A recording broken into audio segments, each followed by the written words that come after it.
né, a recitação dos 10 mandamentos, né, popularmente conhecido, que no hebraico é Haseret Hadibrot, os 10 ditos de Hashem, e nós estaremos falando sobre isso nesta semana aqui. Nós temos aí o Salmo 119, para fazermos a prece pelo Brasil e pelo povo brasileiro. Vamos ver aí a palavra do nosso Rebbe Menachem Mendel, com referência à passagem de hoje sobre amor fraternal, né? A unidade do povo judeu nesta ação. E rapidamente vamos falar aí, né? Vamos dar um petisco, por assim dizer, com referência aos dias de Mashiach, né? Os dias de Mashiach, né? Trazendo aí um petisco, né? Para aguçar realmente, no bom sentido, a boa curiosidade em procurar conhecer os dias de Mashiach e a Geulah, a redenção. Ok? Baruch Hashem. Vamos então para o Salmo 119, que nós temos aí hoje, né? Nós vamos para a segunda estrofe, que tem a segunda estrofe é Bet, né, a segunda letra do alfabeto hebraico. E hoje nós temos aí, aliás, hoje não é a letra Bet, né, foi ontem. Hoje é Gimel, né, a terceira letra do alfabeto hebraico, no Salmo 119, verso 17 até o verso 24. Então é a nossa terceira estrofe do Salmo 119 como prece em favor do Brasil e do povo brasileiro. Lembrando que o Salmo 119 traz para nós realmente uma descrição do empenho por uma vida fiel e autêntica de acordo com a Torá, os 5 primeiros livros das Escrituras, independente da época, tempo, lugar, circunstâncias ou ambiente social. Tudo dentro de um aspecto para levar a cada um de nós ao serviço de Deus, né, através da Torá e dos seus preceitos, né, mitzvot, mandamentos. Então, a prece pelo Brasil e pelo povo brasileiro, a terceira estrofe, Gimel, assim nos diz essa prece. Seja misericordioso com teu servo, para que eu viva e observe tua palavra. Desvenda meus olhos, para que eu possa perceber as maravilhas da tua Torá. Sou apenas um peregrino sobre a terra. Não me ocultes teus mandamentos. Consome-se minha alma em ansiar todo o tempo por teus preceitos. Repreendeste os malditos pecadores, os perversos, que conscientemente se esquivam de teus mandamentos. Livra-me de opróbrio e desprezo, pois teus princípios sempre guardei. Ainda que príncipes se unam para falar contra mim, príncipes aqui representam, né, os governantes e por aí afora vai, teu servo continua a estudar as tuas leis, pois elas constituem o meu prazer e são minhas conselheiras as tuas prescrições, né?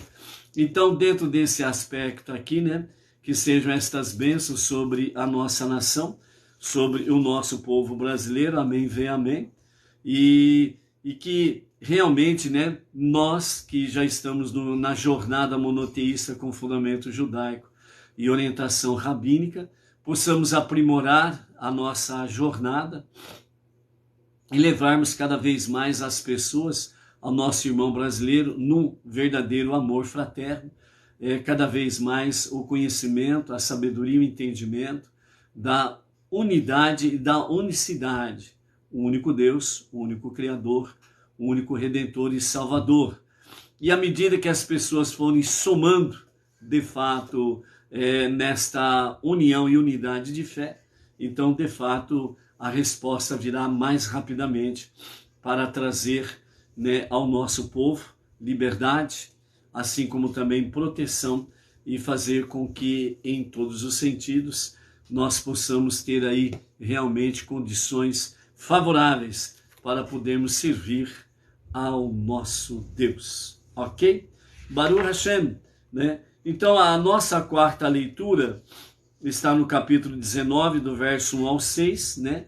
É o momento em que o povo se acampa perto do Monte Sinai. Então a nossa quarta aliada diz assim: no primeiro dia do terceiro mês, depois que os israelitas deixaram o Egito, nesse dia eles chegaram ao deserto do Sinai.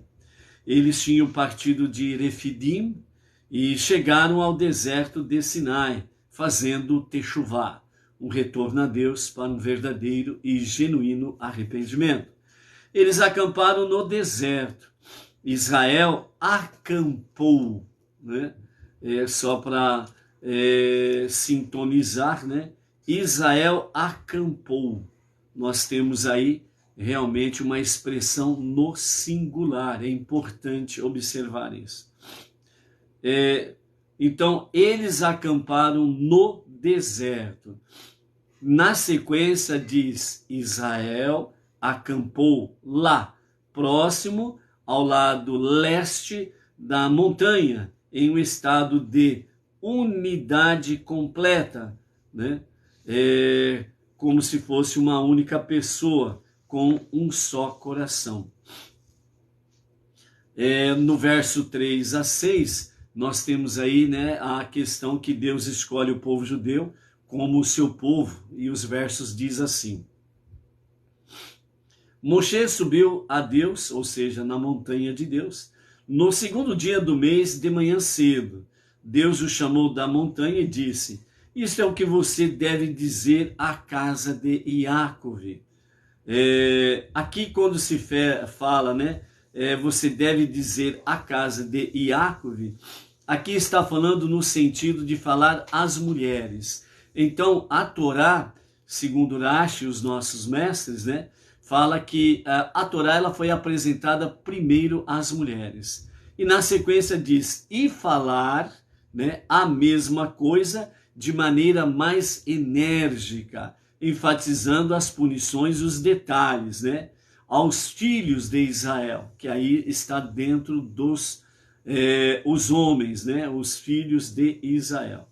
Vocês viram o que eu fiz no Egito, ao Egito, e como eu reuni vocês em um curto período de tempo, e eu os protegi como se estivesse carregando vocês nas asas das águias e trazendo você até a mim, para o meu serviço. Agora, se vocês me escutarem e guardarem minha aliança, respeitando a Torá, vocês serão meu tesouro precioso entre todas as nações, pois toda a terra é minha, e as outras nações são como nada para mim.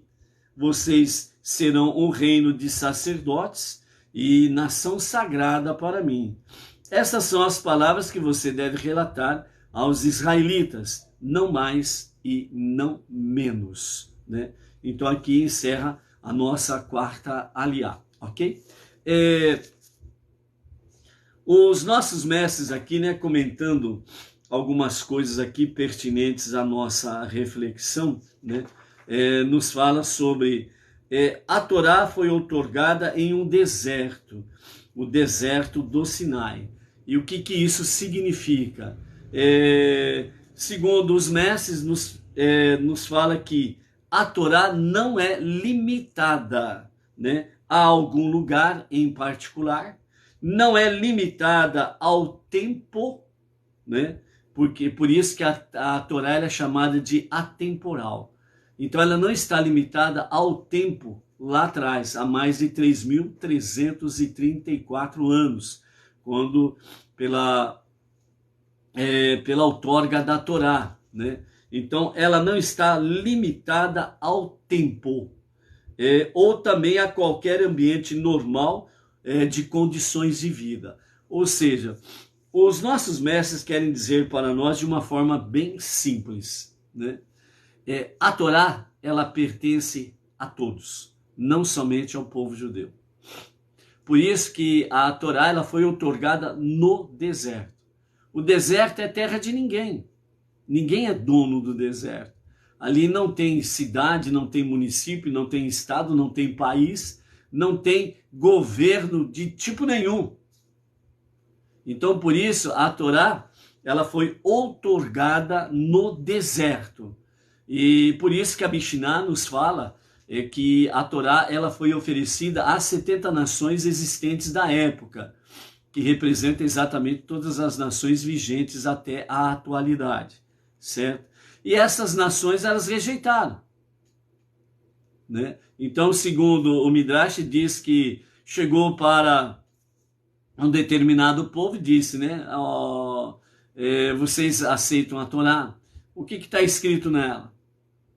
Está escrito que é proibido roubar.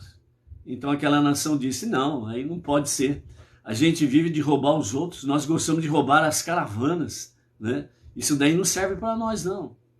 Outro povo, o que tem aí? E então o anjo de Deus respondeu àquele povo, né? Está escrito, não adulterarás. Aí aquele povo respondeu, não, aqui a gente não tem essa questão de consciência de família, não. Aqui, todas as relações proibidas, né, nós gostamos de fazer. Nós não vamos abandonar isso daqui, não, né, para se enquadrar aí dentro desses preceitos, não. E rejeitaram. Outra nação disse, o que está escrito aí? E foi-lhe dito, né? Está escrito aqui que não idolatrarás, né? Não terás ídolos, e somente a Deus, o único Criador, né? A Ele somente adorarás. E aí, então aquele povo disse, não, isso não serve para nós gostamos de ídolos, né? Nós temos os nossos deuses, as nossas divindades, né? Então nós temos ídolo de tudo quanto é jeito, etc e tal. Não serve para nós, não, né? Então, assim sucessivamente, foi perguntando às nações, e cada nação tinha a sua desculpa, né? E aí, então, nós temos aí, depois disso tudo, foi então, a Torá, ela foi oferecida ao povo judeu, e o povo judeu deu umas simples respostas, né? Uma simples resposta para Deus, né? Ou seja, o povo judeu respondeu em uma só voz, né? Naase, nós faremos, né? Ou seja, nós obedeceremos e depois estudaremos. Amanhã nós estaremos falando mais específico sobre isso, porque Naase está dentro da aliá de amanhã, ok? Então aqui, uma outra lição que nós temos aqui dentro desta questão, nos fala também que o povo judeu, quando ele chegou, né, eles partiram de Refidim e acamparam, né, chegaram ali no deserto, fazendo techuvá, ou seja, o povo já tinha pecado ali em Refidim, né, as suas mãos estavam fracas para sustentar a Torá, segurar a Torá, né, e murmuraram, e quando chegaram ali de frente com o Monte Sinai, no deserto do Sinai, então eles fizeram techuvá, ou seja, eles fizeram um retorno a Deus com um sincero, genuíno arrependimento. Então nós temos aqui no verso 2, primeiramente fala, eles acamparam, né? Falando no sentido de o povo judeu, né? E a mistura de povos que saiu junto com eles, né? Os judeus, certo?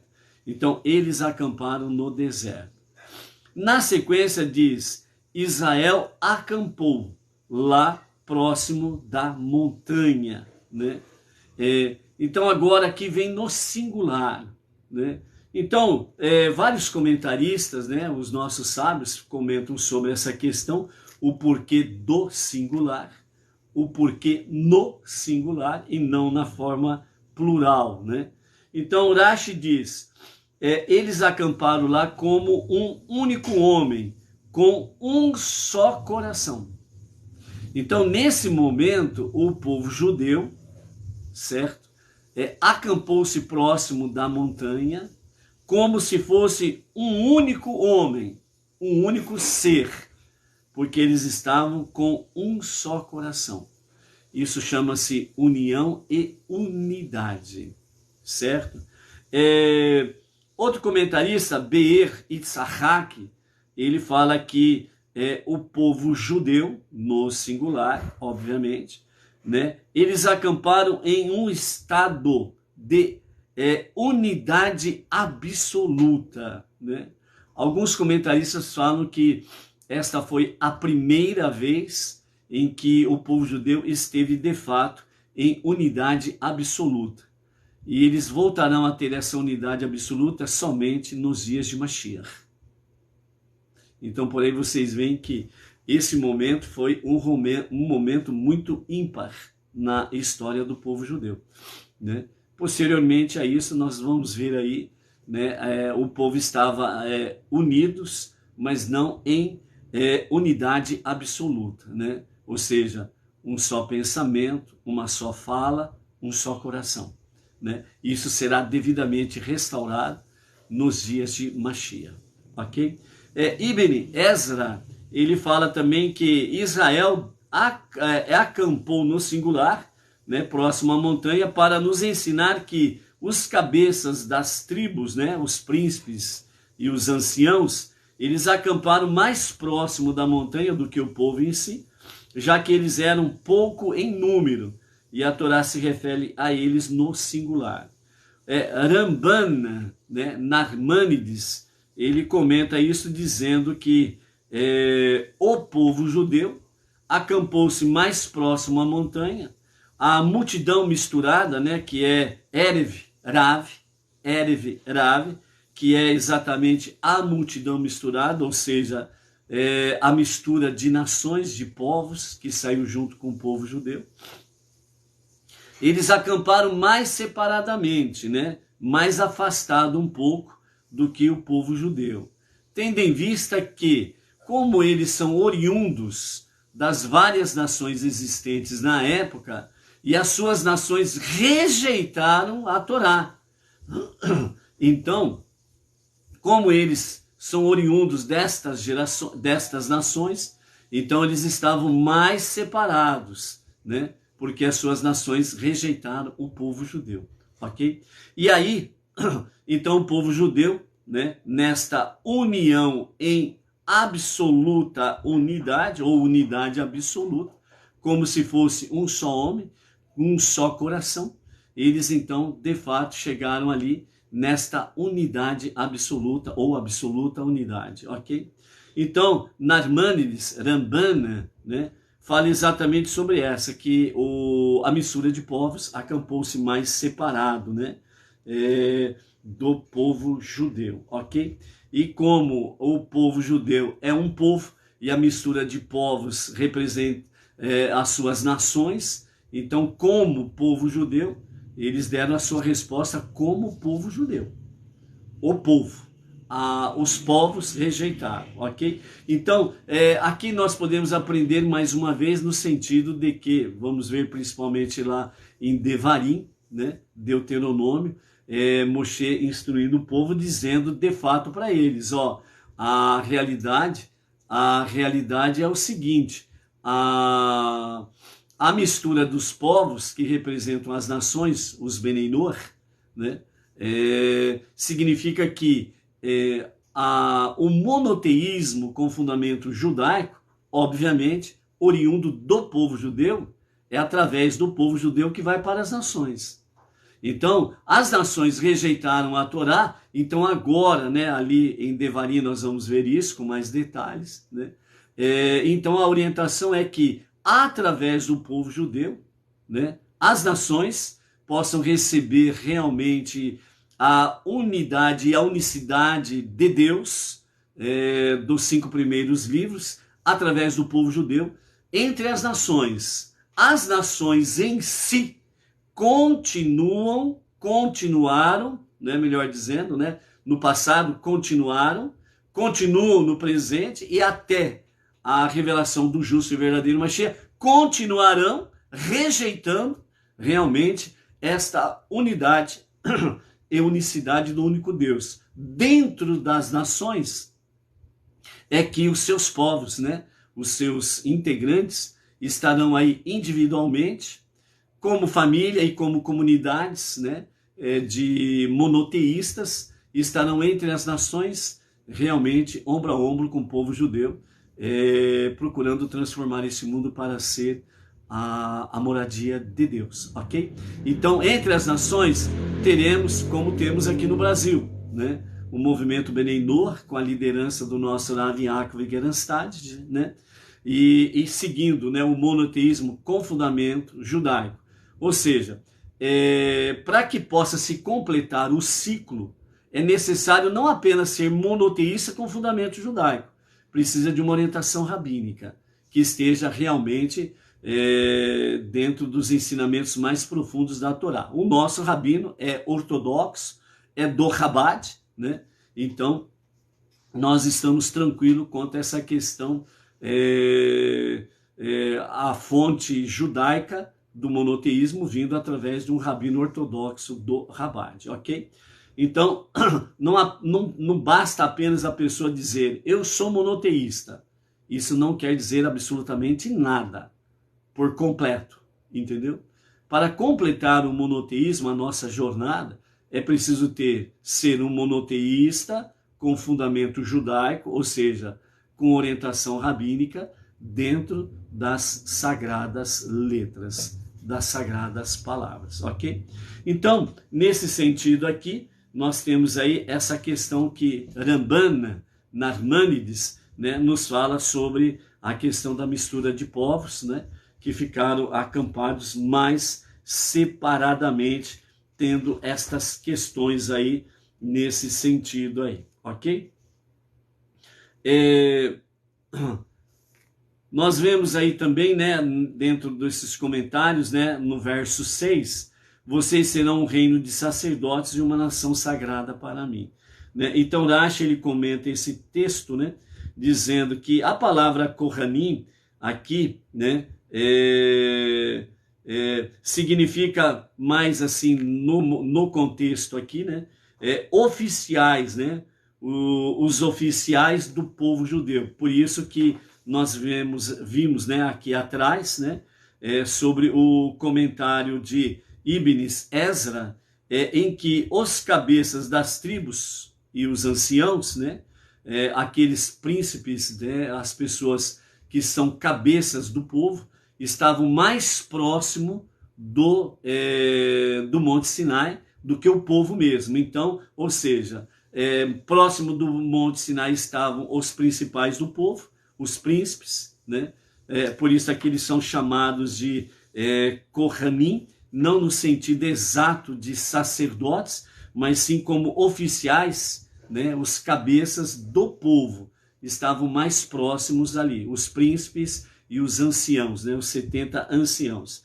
E então o monte, né? Moisés no monte, os anciãos e os príncipes, né?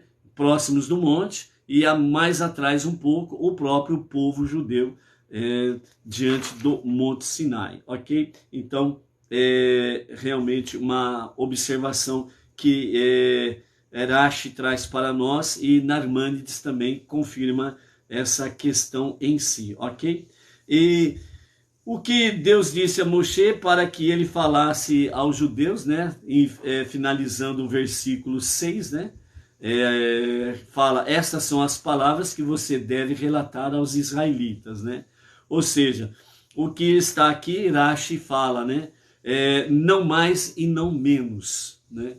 Então é o comentário de Rashi dentro desse sentido aqui, que realmente Moshe precisava falar ao povo exatamente o que Deus disse, nada mais, nada menos.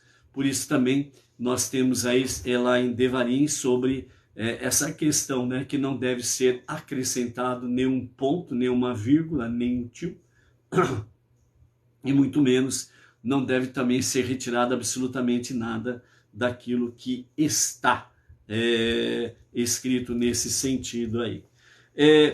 Então, nessa questão, na preparação para o recebimento da outorga da Torá, né, outorga da Torá, recebimento da Torá, né,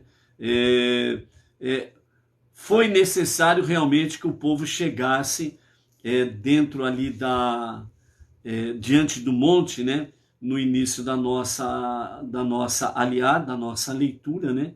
Israel acampou no singular, né? Com os comentários dos nossos mestres, como se fosse uma única pessoa, né? Em um só coração, união e unidade absoluta.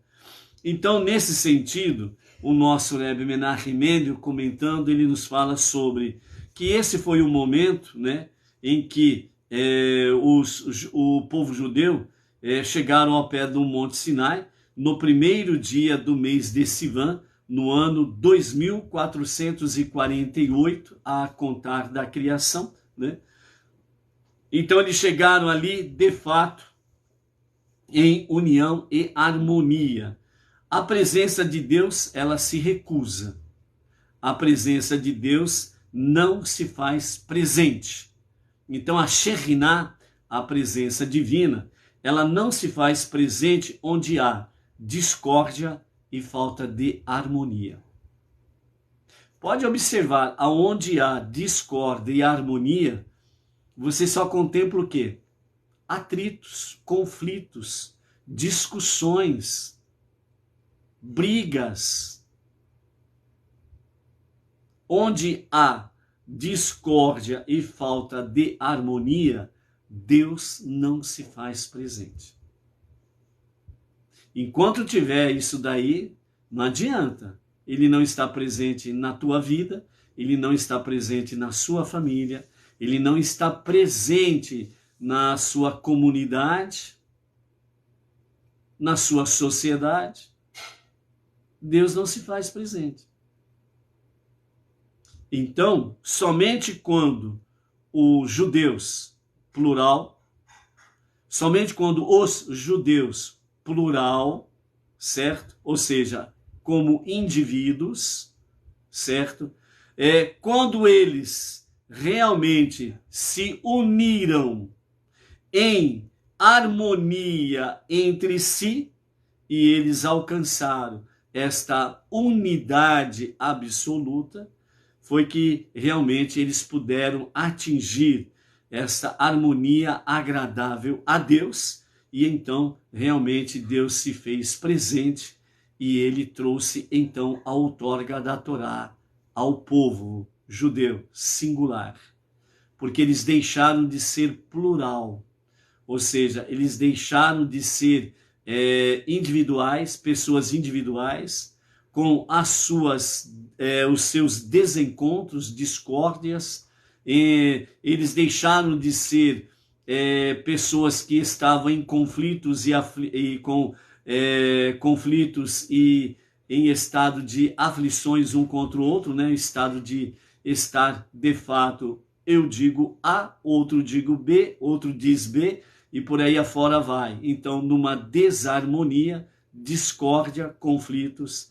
Quando eles deixaram essa posição e eles então voltaram-se em união, em harmonia, em unidade, então aí aconteceu de fato esta unidade harmônica absoluta. Então eles estavam preparados para receber a Torá. Então, o mesmo se aplica nos dias atuais, diz o nosso Rebbe Menachem Mendel. É claro que qualquer um pode estudar a Torá. Observe isso que o nosso Rebbe diz. Qualquer um, diz o nosso Rebbe, pode estudar a Torá. Não quer dizer nada em absoluto. Mas a inspiração divina que nos outorga, né, conhecimentos, verdades, sabedoria, entendimentos adicionais e nos permite sentir a presença divina na Torá, só chega a nós quando nos preocupamos ativamente com o bem-estar do próximo. Isto é harmonia, isto é amor fraterno. Então, quando nós deixamos de ser individuais, egoístas, Quando nós deixamos de ser escravos do nosso ego, da nossa egolatria, e nós aplicamos o verdadeiro amor fraterno, estarmos preocupados com o nosso irmão, com o nosso próximo, nós podemos sim estudar a Torá, mas isso nos leva a termos inspiração divina para podermos compreender, né, através dos estudos da Torá, com as orientações rabínicas que nós recebemos, e mesmo quando nós estamos nesta harmonia do amor fraternal, quando fazemos os nossos estudos pessoais, individuais, ou como fazemos de forma em família ou comunidades, né? Então a inspiração divina, ela se torna presente e nos inspira realmente a ser mais apurada a sabedoria, o conhecimento e entendimento da Torá. Então, neste ponto, nós aprendemos uma lição. Os judeus foram capazes de unir-se no Monte Sinai, porque eles estavam em frente à montanha, por assim dizer, concentrados na Torá. Ou seja, na realidade, eles estavam diante da Torá de Hashem. E eles foram elevados em união e unidade espiritual diante da Torá, no monoteísmo com fundamento judaico e orientação rabínica. Todo santo dia cai esse sinal. Eita nós, é um monte de litros de álcool, vários litros de álcool, etanóis, né? Etanol. Por aí vai. Vamos continuar aí antes que caia de novo, hein? Misericórdia, né? Amém. Né? Baruch Hashem, voltou o sinal. Então, estar em frente à montanha significa estar em frente à Torá. Então, quando isso acontece, independente aonde nós estivermos, mas se nós mantermos esta união e unidade dentro do monoteísmo com fundamento judaico e orientação rabínica, aonde cada um de nós estiver, Deus estará nos dando a sua inspiração. Ok? Então, como todos nós possuímos diferentes capacidades mentais, emocionais, personalidades e pontos de vistas, né? Não há uma forma natural de manter a nossa individualidade e continuar ao mesmo tempo, né, atuando como um corpo unificado, né? Então, é somente nesta união e unidade espiritual diante da Torá, diante de Hashem, que nós podemos realmente vencer, né, essas diferenças que existem entre nós, que é uma realidade, né? As diferenças de capacidades mentais, emocionais, personalidades, pontos de vistas, né? E não há uma forma natural de manter essa nossa individualidade, né, diante da Torá. A Torá é que nos une, é a Torá que nos traz unidade, ok? União e unidade, né? Então, apenas quando estamos concentrados em Deus é que nossas diferenças subitamente deixam de serem obstáculos para a nossa união. Então, o que eu penso, o que você pensa é um simples detalhe quando nós vamos juntos à Torá. É a Torá que nos une. É a Torá que tira as nossas diferenças. Por isso, seja o que for, seja o que de fato existe por aí afora, vai, né? O que a Torá diz? Né? Um exemplo, alguém é a favor, né, do famoso matar inocentes no ventre da mãe. E temos aí, né, grupos de ideologias que são plenamente favoráveis a isto. No atual ano e no atual governo, até 31 de dezembro de 2022, o governo anterior fazia parte, né, o Brasil fazia parte dos direitos humanos ou de uma comissão internacional, né, contra o aborto, o famoso aborto, ok? Então, o Brasil fazia parte desta desta união internacional, tem um outro nome lá, ok? Mas é contra essa questão de forma deliberal, né? Liberdade plena, era contra o Brasil. Agora, no atual governo, o Brasil deixou de fazer parte dessa comissão internacional, né? E agora tá liberado, liberou geral. Pode matar à vontade crianças inocentes no ventre da mãe, com o atual governo. Então, por exemplo, alguém que diz monoteísta é a favor desse governo, e outro que é monoteísta e é contra, então há duas opiniões divergentes. O que vai nos unir? A Torá. Já não é o que eu ou o que você pensa, é o que a Torá diz. O que a Torá diz sobre assassinato? Então, parou o que você pensa, o que eu penso. Diante da Torá está a decisão. Então, aí é que está. Você continua monoteísta, com o fundamento judaico e orientação rabínica, com os 5 primeiros livros da Bíblia, ou você continua a favor dessas ideologias? Você decide se você é ou não um verdadeiro monoteísta na Torá. É simples. É os homens que bagunçam as coisas, né? Por causa do quê? De ideologias, por causa de política, né? Acabam aí, né, muitas vezes negando a Deus e a sua palavra, a Torá. Quando realmente nós nos submetemos à Torá, então, aí nós aprendemos essa lição.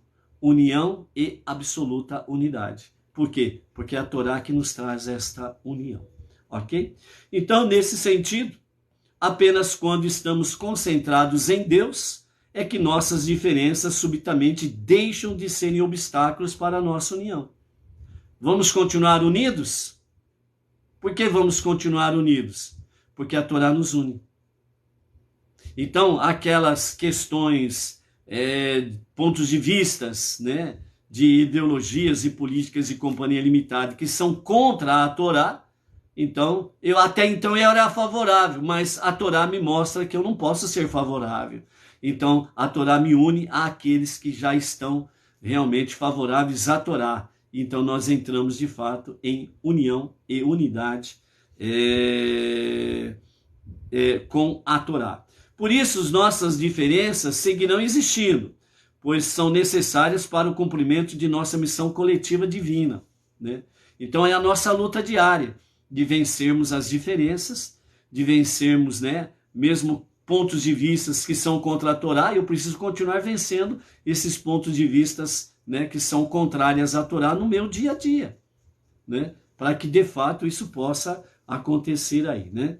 Então, a dedicação a Deus que compartilhamos entre nós transformará essas diferenças, ou seja, à medida que nós vamos adentrando mais e mais no estudo, né, nos estudos da Torá, mais e mais as minhas diferenças, né, que são contrárias à Torá e são a favor de outras ideologias e companhia limitada, então isso vai transformando as minhas diferenças, né, que deixarão de ser barreiras em degraus para atingir o nosso objetivo, ou seja, degraus para atingir o nosso objetivo. Ou seja, à medida que nós adentramos na Torá, degraus, subidas, elevação.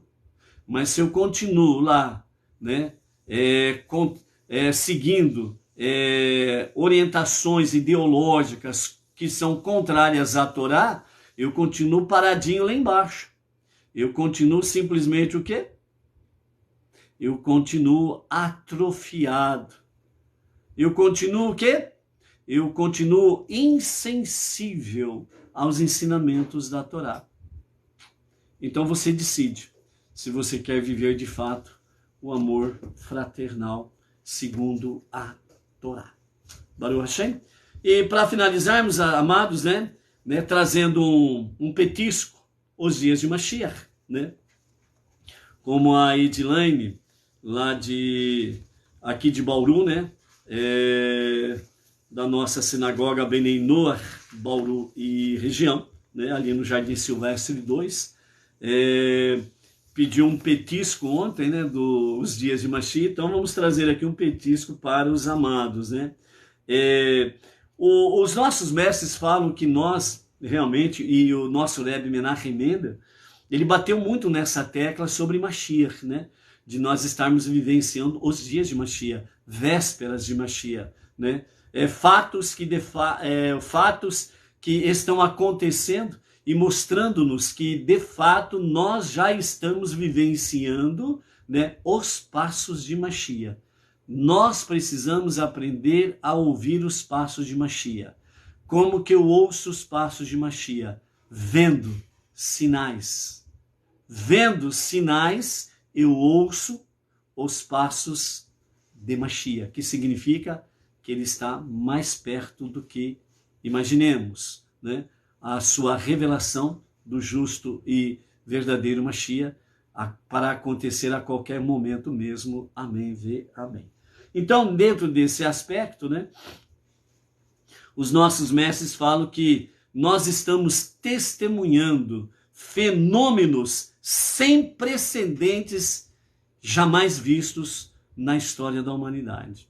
Ok? O Holocausto é um deles. O retorno de milhões de judeus a Eretz Israel é outro sinal para ouvirmos os passos de Mashiach, né? Então, eventos de magnitude nunca vista desde que o povo judeu saiu do exílio do Egito. Eventos que combinam com a concepção que é chamada pelos nossos mestres de Ikveta, de Meshicha, Ikveta, de Meshicha, que significa a era imediatamente anterior à vinda de Mashiach, a revelação de Mashiach, ou seja, momentos imediatos que acontecem pouquinho antes da revelação do justo e o verdadeiro Mashiach, ok? Então, segundo, né, nas palavras dos nossos mestres, né, segundo a Mishnah Sotá 9.15 e o Sanhedrin 97a, com o advento dos passos de Mashiach, né, o que acontece? O que nós precisamos ver para podermos ouvir os passos de Mashiach?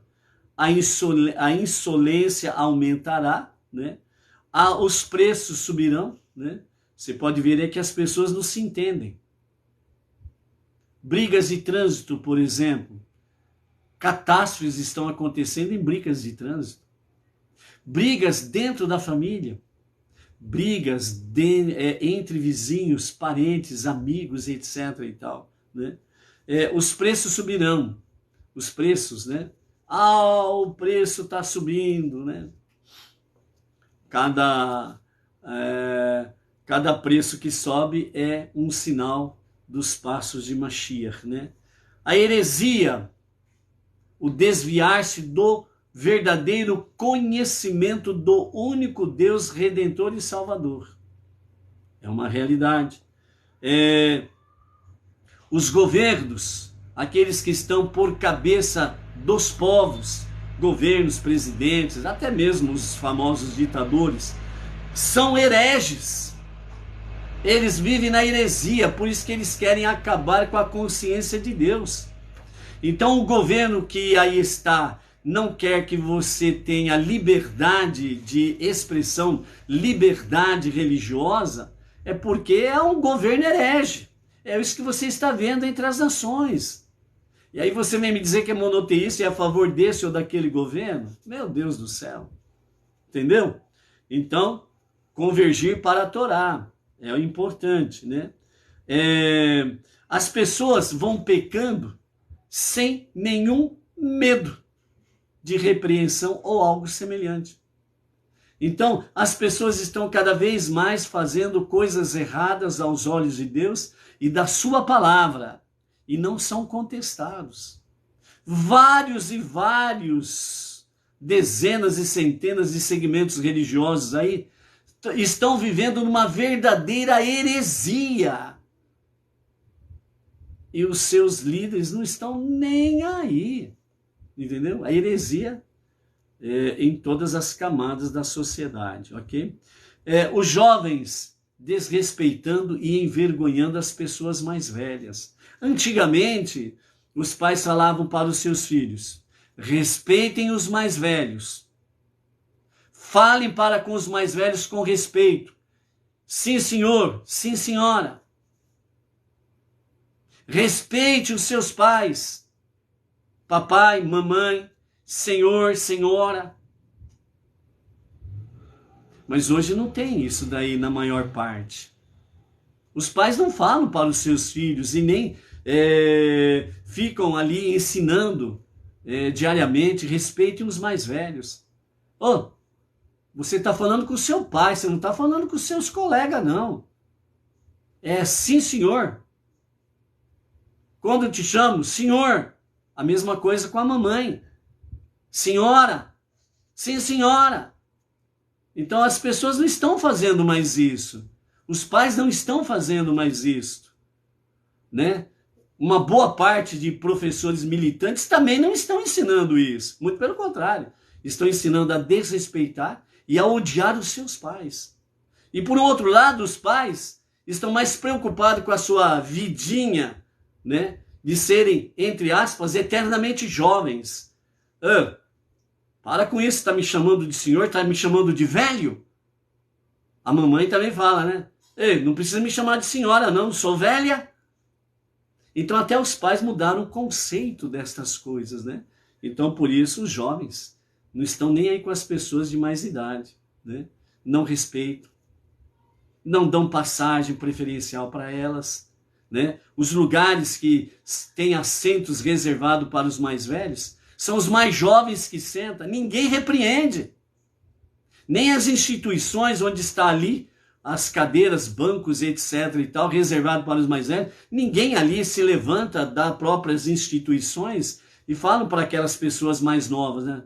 Com licença, esse lugar aqui é reservado para as pessoas mais idosas. Então é isso daí, é um desrespeito geral para com os idosos, né?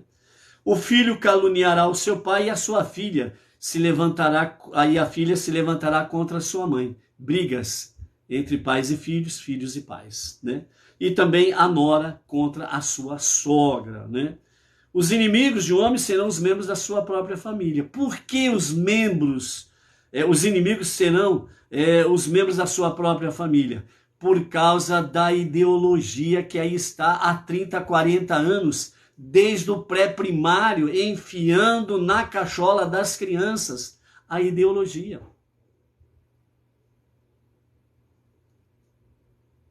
Aí, lembra daquele pensador, né?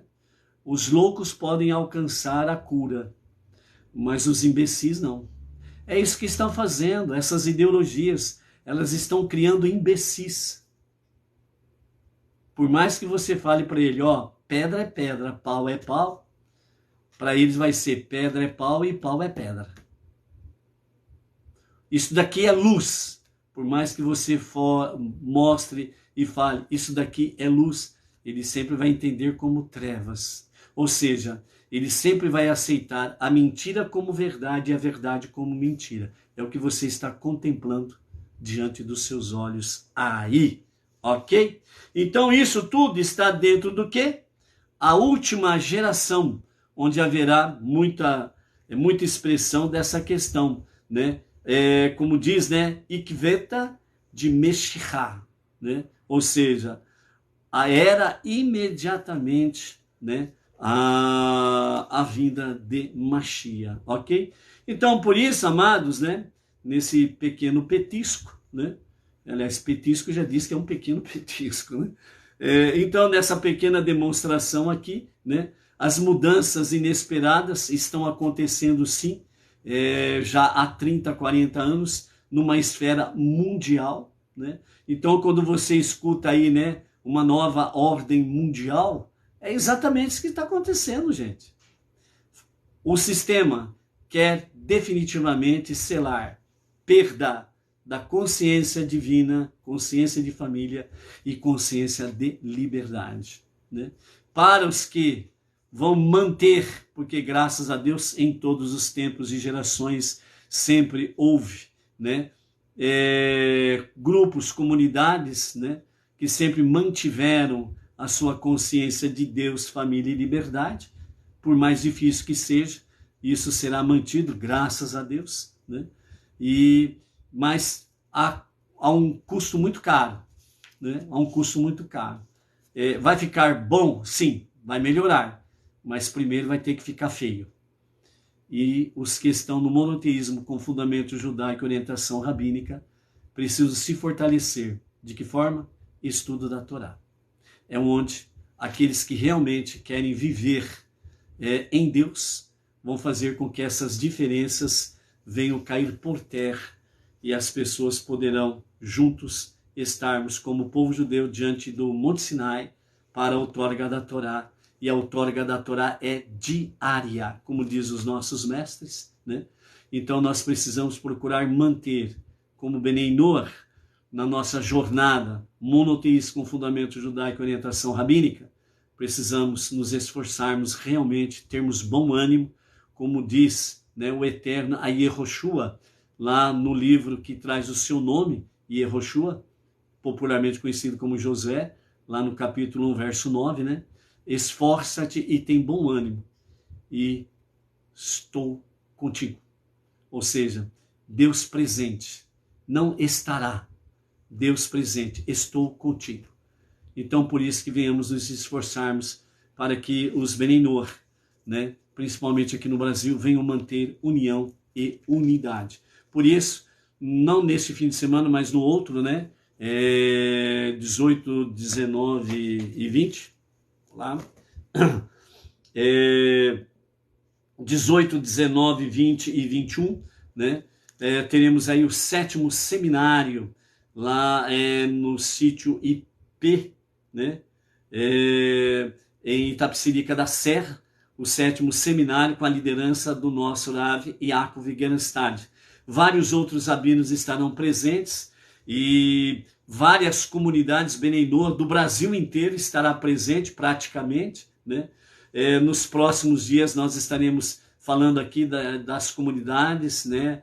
Os emissários e as comunidades que estarão se fazendo presente no seminário, ok? Então, nós estaremos trazendo aqui. Então, que nós possamos ter essa união e essa unidade, porque a Torá é a única,